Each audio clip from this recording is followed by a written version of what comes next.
To order the City Council workshop for Monday, March 9th at 6:11. We'll start by just roll call of who's here. We have Councilor Malmberg, Councilor Gelada, Councilor Fulton, City Manager Tim Rennell, Lori Zemer, and Tony Barron, and Brooklyn Osterhage, myself, Mayor Pareda, and 4 members of the public. And we'll move on to the topics for tonight, the impact of the City of Brookings Facade Improvement Program. City Manager? Yes, Mayor, Council, and I'm going to give a brief introduction on this, and then I brought tonight Lori Zemer, who's been working with this project for quite a while, as well as Tony Barron on the program itself and running it. You know, the facade improvement program, I think, has been around since 2006. It's been very helpful with the economic vitality of the urban renewal district here in downtown Brookings, and by providing matching grant funds for exterior renovations, the program empowers property owners to modernize and restore their buildings while preserving some architectural character and improve the storefronts, and enhance lighting, thoughtful design treatments, and you know, it just reflects very well in our community. A well-maintained commercial district, as you all know, strengthens our identity, improves the first impression. We just talked about that a few moments ago with visitors and tourists, and it reinforces our downtown as a welcoming destination for shopping, dining, and services. For commercial property owners, the program reduces the financial barriers that often delay the need for upgrades. Our matching grants cover up to 50% of minor improvements, up to 75% of major facade improvements. Eligible improvements such as exterior restoration, new siding, awning, windows, architectural details, and so forth. You know, those can also reduce maintenance expenses and increase the property of the value, the property value, as well as, you know, bringing in some curb appeal and helping businesses attract more customers. Beyond individual buildings, the program creates a ripple effect that benefits the broader community. The coordinated facade enhancements contribute to a more vibrant, walkable downtown environment, encouraging foot traffic, and so forth. So by aligning design standards with the community aesthetics and encouraging collaboration through the design review committee process, the program ensures that the improvements will contribute to a unified and appealing district that our residents can take pride in and our visitors can eagerly explore.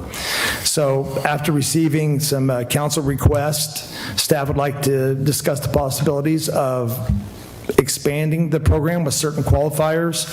We had a counselor that had brought forward a proposal that we could possibly take a look at, which would be for exterior painting only, having the program, you know, currently it's a 50-50 match, and there was some discussion of bumping it up all the way up to 100% match, and this would include exterior walls significantly visible from the urban renewal streets.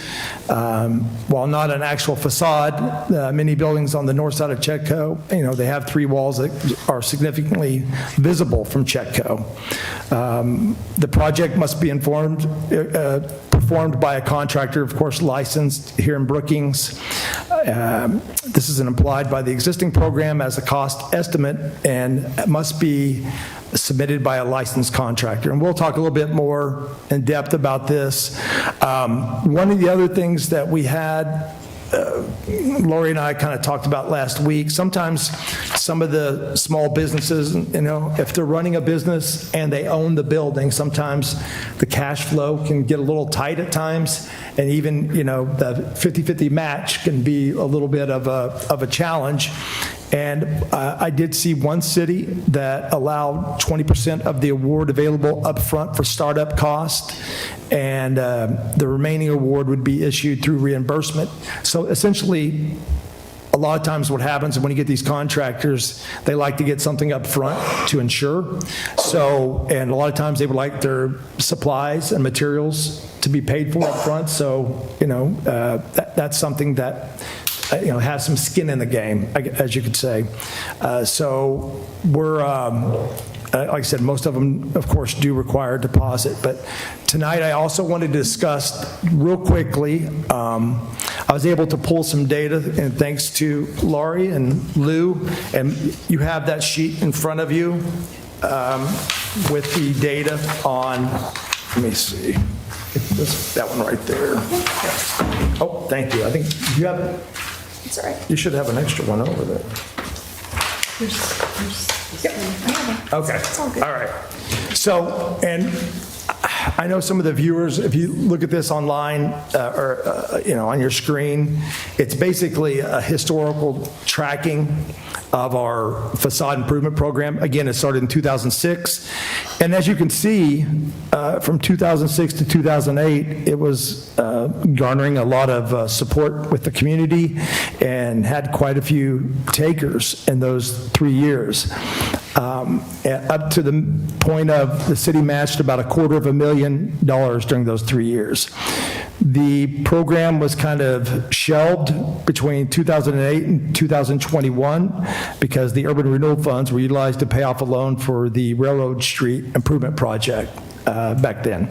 So in 2021, we kicked it back into place again, and since 2021, we've distributed about $140,000 in grants, matching grants to our business owners and our commercial building owners. And again, I think this is a successful program. I will tell you this, and Laurie and I talked about this, and this is not being negative, but when we put out the press release, and she got I think it was 6, 7 calls in the first week, and and out of the 6 or 7, I don't think any of them are probably going to participate because they see what needs to be done, because this is not a deal where you just come in and you ask for money, and there's a lot that goes, they have to have skin in the game, and we also require quite a bit of detail from them as to what it's going to look like and so forth. So it's not just, it's not easy. And when you're talking about, distributing this type of funds, you have to have some responsibility on both sides here. So, is that something that small business owners are maybe struggle with the skill to be able to complete it, or need assistance to be able to walk through that process? We can walk them through the process of what they need, but a lot of times they have trouble on their end of finding the contractors and the people to come out and even give quotes in our area. Lots of times they can't get callbacks. They get people to come and then decide that they can't do the job. And so all that takes is a lot of time for them to get all those things together and submit to us. They do it. There's several people who do it, and they are capable of it. It's just a process for them to be able to do it. So, I may add, so they have to follow the procurement policy just as we do. I really appreciated that process. Application being provided, because I hadn't seen that before. Yeah. And that was very helpful to understand what that looks like. Just like we struggle trying to get 3 quotes for smaller projects. You don't get a lot of contractors interested in that. So if the procurement policy in the future changes, where we can free that up, I think it'll help this process as well, because then because they have to follow whatever we have to follow. If we have to get 3 quotes for a project under a certain dollar amount, then they're going to have that struggle. And so it's really difficult to get contractors interested in providing a quote for a project under, or just a little over $2,500. So it's challenging, but they're facing the same problems we do. So I missed that. Somewhere in here, it does say they have to get 3 independent quotes. Oof. And that's based on the city policies that we have to go through. Yeah, I know even at the library when they have the roofing project even, it is challenging for sure. So that's a barrier is what I'm hearing for them to be able, they try and there's a barrier that they run into that they can't proceed. No, we have alternative ways for them to get past that. Okay. If they can prove to us that they have sufficiently tried to contact, be in touch, and get those quotes, then we'll take their word for it and say, I called 10 times and they never called me back. Okay. Things like that, there's information that they can provide us that we can move it on for them. And staff actively works with them Yes. on all, and communicates with them. Okay. Is this, the funding for this tied to the urban renewal boundaries? Yes. And so is this something that the Urban Renewal Agency should be kind of discussing if there's any changes to it? Possibly, yes. Yeah, if we were to if make we- any changes, it would come to the urban renewal. We Absolutely. just put on different hats, but I'm just, Yeah. point of order, We right? could talk about it at Point of order, I'm wearing the wrong We're not hat, making right? any So, Yeah. and then, so the urban renewal, does the downtown facade improvement program incorporate railroad as well, or is that only within the portions of railroad within the urban renewal boundary? Correct. Okay. That's correct. Anything within the urban renewal boundary. And that's because folks within that urban renewal district are the ones paying it, essentially. They're the ones being taxed to pay for this, right? Okay. Just wanted to clarify that so that I understood it better. There was, I had some comments, and we can, the first one, the question, I guess, was matching grants that currently covers up to 50% of minor improvements and 75% of major renovations. I'm just wondering, like how do we define, what's minor versus major when we're deciding, how to allocate funds for facade improvement? I don't know if we have a specific definition of it, but when we do all come together, we kind of make a determination of how large a project it is. Okay, it's usually kind of big. That's one aspect we changed recently when we changed the match amounts was we defined, well, we didn't, I don't know that we actually, it may be defined, but minor would be, before it wasn't included, which was just maintenance. So minor stuff would be painting. Gotcha. Dry rot repair, things like that. If you're swapping out windows or putting awnings on, that's more major. Or a whole new facade where you're putting the siding on or completely changing the look, then that's major. And so that was, I was kind of thinking that painting would be considered minor, and maybe that's why we've been doing the 50% thing. I noticed there was some proposal about fully funding painting that personally I'm opposed to that. I feel like people need to have skin in the game anytime they, I don't know that, I don't know. I just struggle with it. Someone who needs a paint job and is unwilling to put anything in on it. That bugs me a little, I don't know why. Maybe it's just, very basic, I think on a very basic level, someone unwilling to participate at all in the improvement of their own property and expecting the government to do it for them bugs me on a principle level. So I just wanted to say that. So maybe getting to where the painting would potentially be 75% or something, I would maybe still be okay with that. It just feels to me like people need to have skin in the game. So. No, I agree. And I thought it had to be balanced with the buildings we drive by every day that are deteriorating. And I agree. They should participate, and they should take responsibility for their own buildings and buildings that are not. So one thing that I like this idea for the aspect of our city properties are just all over the place. There's nothing matching. You go to all these cities, there's wonderful matching colors and dimensions and whatever, and I don't want any barriers to making our city looking amazing where people want to stay. I get the skin in the game though, right? So I don't know if there's a compromise or whatever, but as far as painting goes, it would be really nice to drive down 101 and have it look fantastic for everyone, and they want to stop because it looks really cool. So I don't know. I get the point, but I just really want this city to look just snappy. So do we. Yeah. When I think about the painting piece specifically, I have multiple things that come to mind. Number one, I know the power of paint. And I think paint can make an enormous difference. My son and his wife just bought a home, and it does not look like the same place. And all we did was remove a set of cabinets and paint.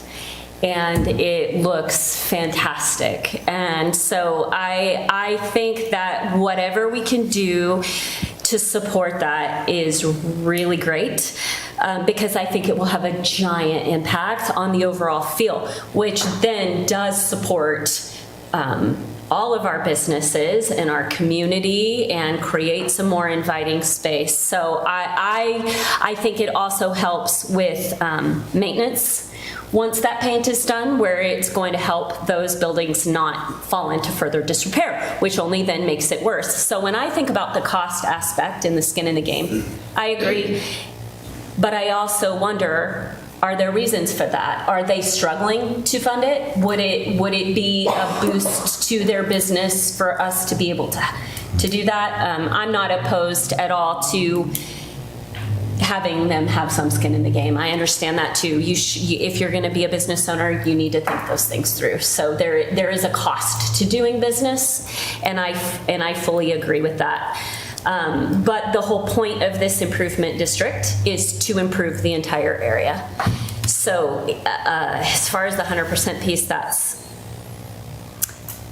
I don't know. I have, I guess, mixed emotions about it. But I very highly support us doing what we can to remove barriers to the business owners, because just since I've moved here, both Redwood Theater, the sushi place, and Pacific Sushi and State Farm, all of those have been done since I've moved here. And I think it's made a drastic improvement to the way Chetco looks, even with just those having participated in the program. And we don't have guidelines for what that area needs to look like, but when they participate in this program, then we can help move it in a direction that helps make our community more cohesive. And so helping them to participate in this program, I think, helps set that tone and improve the look overall where we can. So I want to see us do what we can to aid the businesses, but I don't want to be taken advantage of either. Yeah, I don't know, I could just see the headlines. The city's handing out free paint jobs. Yeah. You could bet your bottom whatever, you're going to get 100 of them applications tomorrow. And there goes all of your funds for your urban renewal boundary. So I think sometimes putting some limits on it, I think maybe helps to keep people who are serious about it.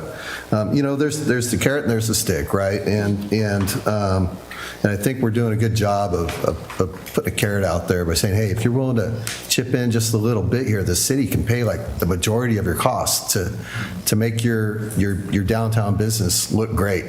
There also are very few businesses that are allowing their buildings to become dilapidated.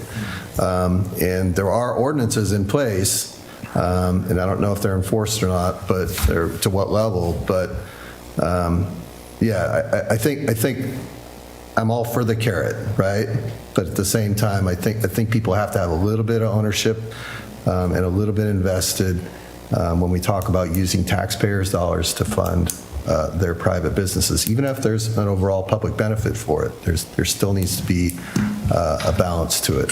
And even if it's not a 50-50 balance, even if it's more than that, I'm okay with that. But I just feel like there needs to be some sort of skin in the game, as I said earlier. One of your comments I really appreciate are we really getting the best money for the overall impact of the renewal? If we spend all the money on one piece, then that reduces money for other parts that maybe could have bigger potential impact, because those funds are limited. So I do appreciate that we want to make those dollars the most impactful that we can. No, and there was a constraint. I agree. The run on the city with 100% matching funds, we could limit it to a dollar amount. we could, an annual dollar amount, whatever the number is. Well, currently, what is it, 250, 200 right now? Right now, it's 200,000 a year. We budget every year 200,000, but some years we don't give out, that much. Rarely. If you look at since 2021, we've been budgeting a couple $100,000, and so far to date, we've only, given out $140,000 in grants for the facade improvement program. I like the idea, especially with the paint. That's an easier one, and maybe, if we did something to where we talked about earlier, where if they got some funds up front to help pay for the materials and stuff, but they still have to, whatever, the council, the urban renewal agency decides whether, it's 75% on painting or whatever, they shouldn't have too many excuses as to why they can't, do the program unless they're just flat broke. But I do think there's going to be situations to where once we start seeing more and more of these businesses improve their facades, it's kind of infectious, and it also applies pressure to the ones whose buildings, as Councilmember Malmberg discussed earlier, that are not looking so great and getting a little dilapidated. And this kind of helps apply the needed pressure out there. So what does it look like if we do the 20% ahead and then they don't follow through on the project? So that's concern. My concern. Yeah, we'd have to do an agreement that would, if they don't finish within a year, we'd have to do a lien on the property. That's what I'm saying. We'd have to put a lien on the property. It's very challenging because, it would be. And then that's more on staff to have to try to figure out and manage. And if you... I only found one other city that did that, because there were some discussions, and Lori and I had talked about, she said sometimes, their cash flow is restrictive and it's tough for them. So I did found one other city that does the 20%, but it's not a guaranteed. It has to be, you have to prove a hardship as to why you can't do it. So, and that's what makes me, that's actually what gives me pause, is we're only paying 20%, but you have to prove you need it, but then you also now have to pay the 80% that's left. If you can't come up with the 20%, how are you going to come up with the 80%? Well, we would come up with the 80. Or 50%. Or 50%, or whatever it is. The other part of it. Yeah. The 20% is like I said, I'm envisioning that as a typical program to where it's a 50-50 split. But they the contractors need something ahead of time up front, and they're like, if basically they'd be taking a draw on the grant, but they're still going to be required to match that amount. Yeah, so. And I think there would need to be some kind of vetting that there was going to be able to be the follow through, and that could be. Well, I can see that could cost a lot of time for staff to try to manage that. Possibly, and with some clear understandings that this is not golly gee, we hope you pay this back. This is like, no, you're going to have some legal things happen to you if you don't. So. Is Lori Cooper still on? As we're waiting for that, it's very interesting. It just kind of hit my head that you said that 200,000 every year. If you think about how many years we've done this, people aren't taking advantage, so there's a barrier of some kind going on. So how do we reduce that barrier as much as possible so we can get them using these funds to help make our place look good? And some of it might be, my wife Pam's rented 2 storefronts on Chetco since we've been here. Both owners do not live in Brookings. Mm-hmm. One's Gold Beach, one's Roseburg. Is it possible? They don't know. Mm-hmm. They're not on Brookville, and they're not reading the Curry County Pilot. I think notification definitely matters for those businesses, for sure. I just wondered if she might be able to give us some feedback on the legal piece of what that might look like. Sure. I'm not sure I understand the exact question, but it's if folks didn't follow through on what they got the renewal money for. Yeah, and what the city might need to put in place before even considering if that's an option to look at a program like that. Yeah, no, sure. I work with cities that have sign improvement programs, and you have the business or property owner sign a contract basically, right? And have language in there. And there's options. I mean, liens are one. I heard someone mention liens.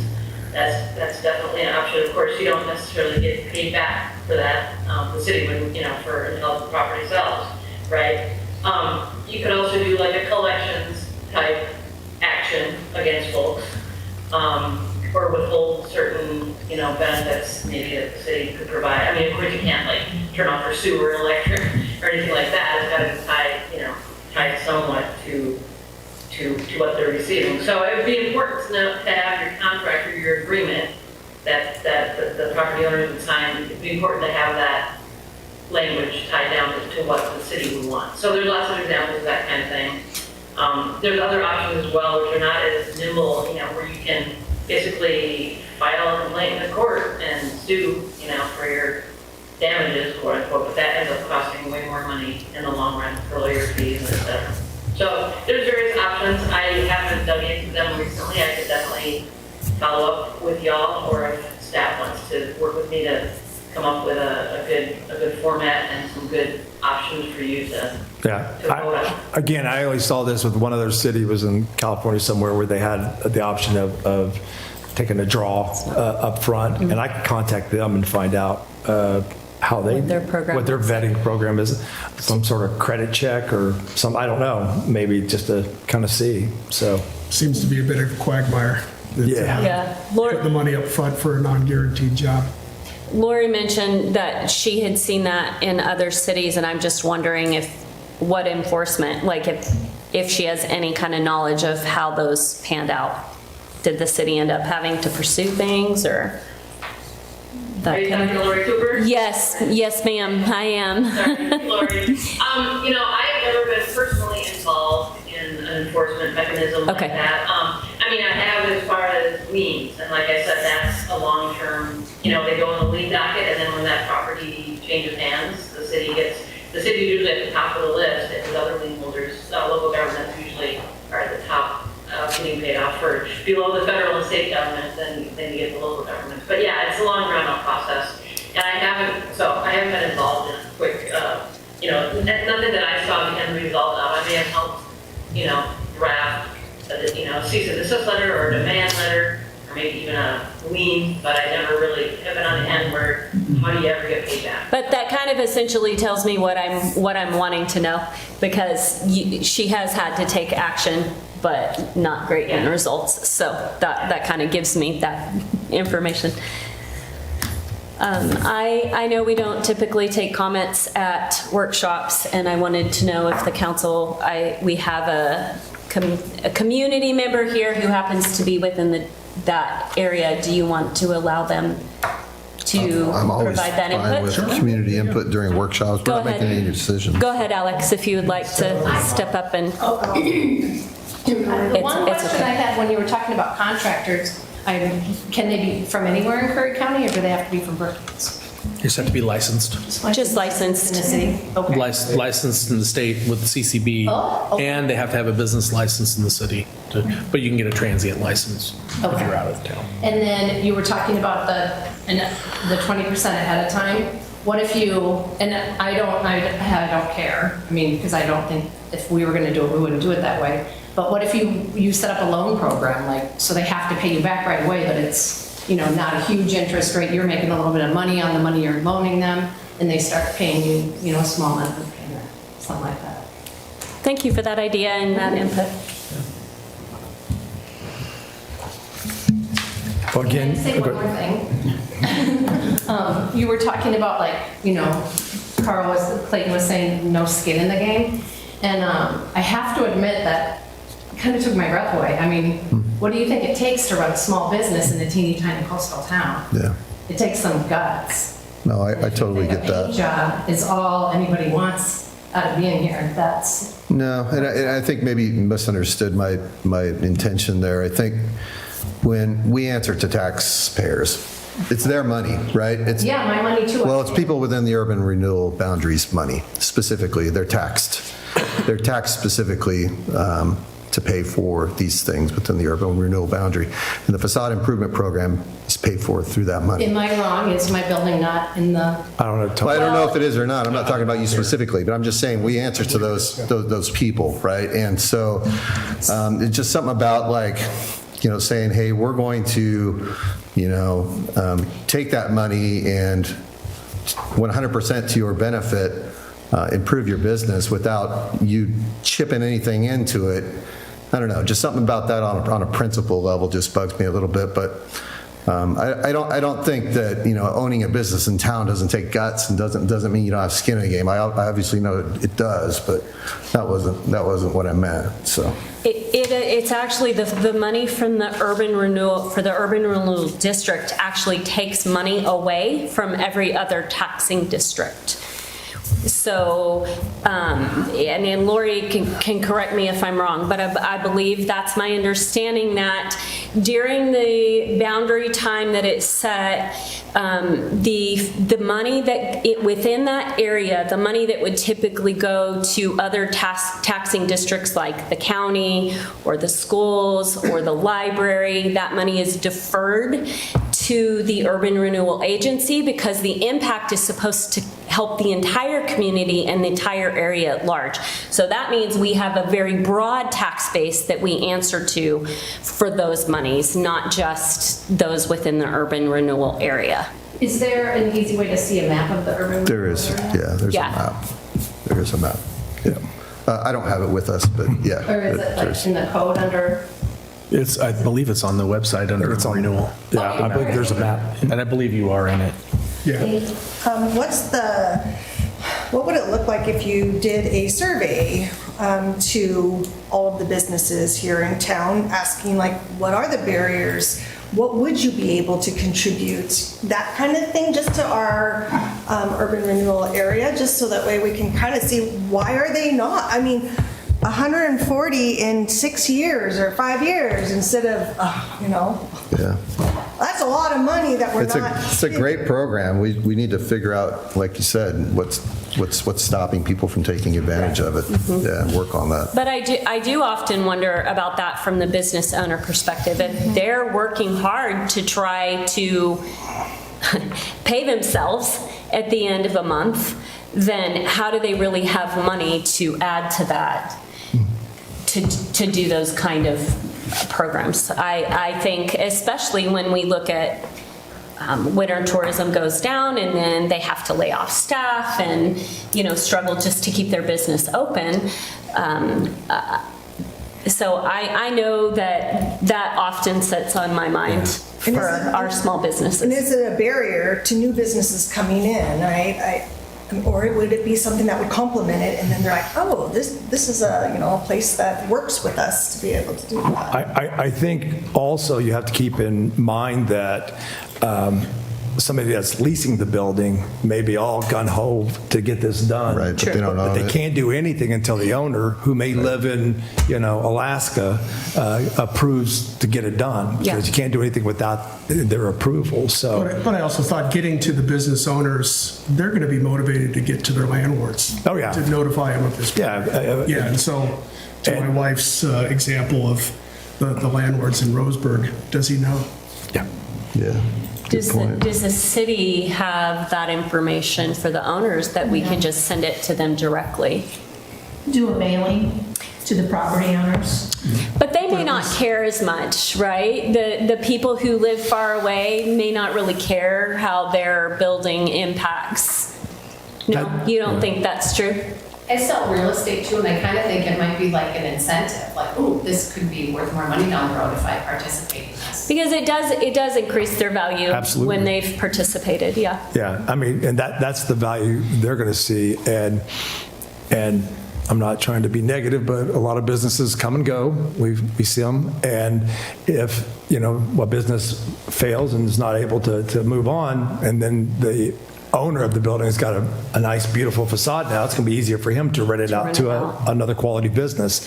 So, but again, it's just, like I said, it's something we put out. It's on the website. We do these press releases. And like I say, a lot of people get excited, about, I want to fix my building. But once they see, I'm going to have to pony up some dough because, it's up to 25,000, to 50,000.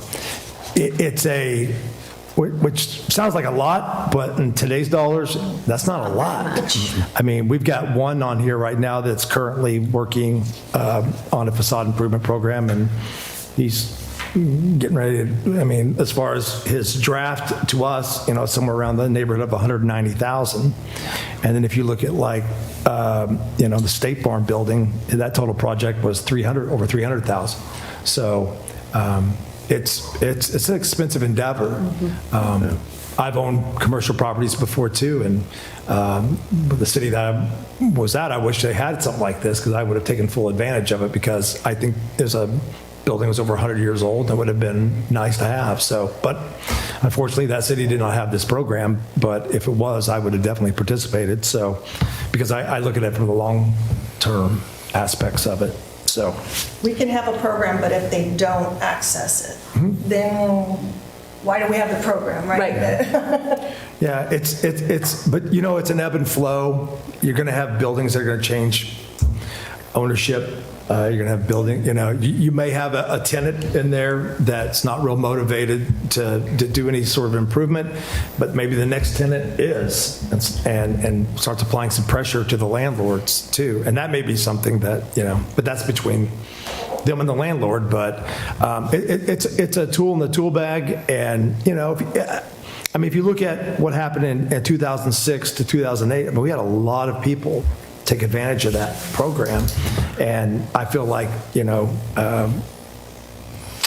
we could, one of the things that was mentioned by Councilor Gelada was, like the paint part of it. That's something, as we all know, can really enhance the aesthetics and on down the road, the value of the building as well. So, maybe, I don't know, we're talking about the 100% match, and as I think most have kind of laid out, that's not a real popular stance, but maybe, like I said, looking at it from a 75% or something like that as well, just throwing it out there for possibilities. But it's not, from not trying, we put it out there, but we could do a direct mailer to the actual, we could do a mailer to the tenant and the building owners too, so for both. And I don't know how many business owners here actually own the building. The two property I was talking about that my wife rented on Chetco, they don't have postal service there. And I don't know how widely that occurs along Chetco, but both addresses, the U.S. Postal Service doesn't deliver there. So that's why I suggested, well, the P.O. box is in my wife's business name, so you're not getting to the owner. And so it put in, I don't necessarily like the idea of us handing out paper handouts, but I would volunteer to help. Let's get the word out on the street. But we do have the business registry, their business license. We do have that where they have a mailing address on file for that. So. And at least you're getting the business owner, yeah. You would hope they have, well, they've given you an address. Yes. It might even be to send notifications to. Okay. So.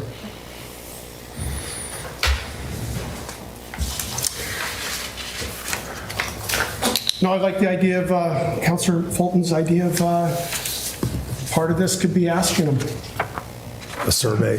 Why aren't you taking advantage of this? Yeah. Well, and that's something, we're not talking about thousands of businesses here. We're talking. Maybe with the mailer of the program, ask where maybe send that out. Were you aware of the program? If you were, what have been the barriers from participating? Just to see what kind of feedback we can get. We can work something up. I think that's a good start. And that's something with them before Lori retires. Put another one on your list, okay? Yes. Thanks. She's like, thanks, Tim. But it's something like we definitely could reach out and, like you said, Councilor Fulton had a great idea. Do a survey, and by the way, here's a program that could be very helpful. So. Just one more thing on the whole program itself is, have we ever done any kind of media, video, or anything on the places that have used these funds, and then put it at the movies, or, you know, on their little screens, or put it out on the website. But you show all these buildings that have been redone in a, you know, a little bit more exciting music behind it or something. I don't know. Yeah. Before and after. Yeah, you can do From the business owner's perspective. We could probably put, you know, something together that we can do a blast on social media. That's where we see the majority of the folks getting their information these days. A lot of them is on social media. I mean, we've had, you know, Wendy's put out some stuff recently where we've gotten hundreds of thousands of impressions and lots of clicks, and so and lots of shares. And I think, you know, I think we did we put this, Brooklyn, on? Yeah, we did put this on. But like I said, maybe with a little bit more in-depth, some before and after photos and a quick little video on, you know, take advantage. And that wouldn't be too hard to put something like that together strictly for just social media purposes. So I think this is not a these kind of challenges of getting public notice and public interaction is not unique to this program or our community. I think it's just a challenge anymore, and people are busy and they have busy lives, and so yeah, it's a hard thing to figure out. Well, and I was just discussing this earlier with somebody about, you know, media. Somebody was asking me, did you typically have media attending your council meetings to other cities? And I said, I did, up until the last city I managed, where the paper got bought out. Sound familiar? And they had one guy on a contract, and he basically shared with me, you know, he was semi-retired, and they're paying him basically minimum wage to be the beat reporter. And then, you know, then within a couple months he was gone. Yeah, so that's the tough part right now. The local paper, which everybody used to grab, and, you know, to find out what was going on in their community. I'm not being critical, but if you look at most papers, local papers today, 50, 60, 70% of it's not even local news. It's regional and national news. Well, then, and once local is usually well past by the time it hits the newspaper. Exactly, it's already past that cycle. So Yeah, it's tough. It's maybe tough. a more active, targeted approach to this would be a good, I mean, we know who the business owners are in this town, and maybe reaching out to them specifically, hey, you're in the urban renewal boundary. Hey, did you know about this program? The city, if you're willing to chip in just a little bit, we could help your business, you know, really improve. Like, I don't know, just maybe like an active, instead of just doing some kind of a media thing or something and hoping the right person reads it. I mean, we know who these owners are. Yeah. We're working with the chamber as well, and getting the word out. Send them a letter or something, I don't know. Okay. Good dialogue, but we can come back in a few months and, you know, kind of bring you some data maybe from the surveys and so forth, so. Yeah, I think informed decisions help, and if we can get solicit information and know why, then that helps know direction to take. So do you think like in June that you would have that kind of information, or July? Maybe by like July. So, July? Yeah, I think so. I mean, if we get on it real soon, yeah, to give them a deadline and pull it in. So I think we could probably pull something together. Okay. Thank you. You're welcome. Appreciate it. I'm curious, did you have to reach out to I saw the recent posting, I saw it on social media, and then I saw it in a couple news organizations. Did you have to reach out to them, or did they just pick it up from What was? about the facade improvement? The announcement of 2 weeks ago, the posting of a couple weeks ago. I don't. It goes out to all the news organizations. Yeah. It's like a blasting out to them, email or It's something. a Okay. typical press release. Yeah, Goes out to all the news organizations. We send it out to them as well as radio, TV, the Rogue Valley TV stations, Okay. so they all get it as well. So, yeah, we try to spread it out, and not all of them are going to jump on it. Oh, yeah. If it's not sensational news, that's sometimes unfortunate. That's the way that's our society today, so. And do we do that annually? That, what happened a couple weeks ago? Oh, I don't know, Periodically? Lori? Yeah, As we probably think once or about it? twice a year. Okay. Yeah. And it was time to do it. Yeah. So it's just, and people, this time of year is when they're planning ahead for projects of that Right. nature. Yeah. Yeah, once the rain stops. Yep. All right. Great conversation. Anything else? And we'll move on to council member requests for workshop topics. Sounds like we already kind of got a couple. Anybody? Nothing more. Well, it's time. No? Okay, then we'll adjourn at 6:56.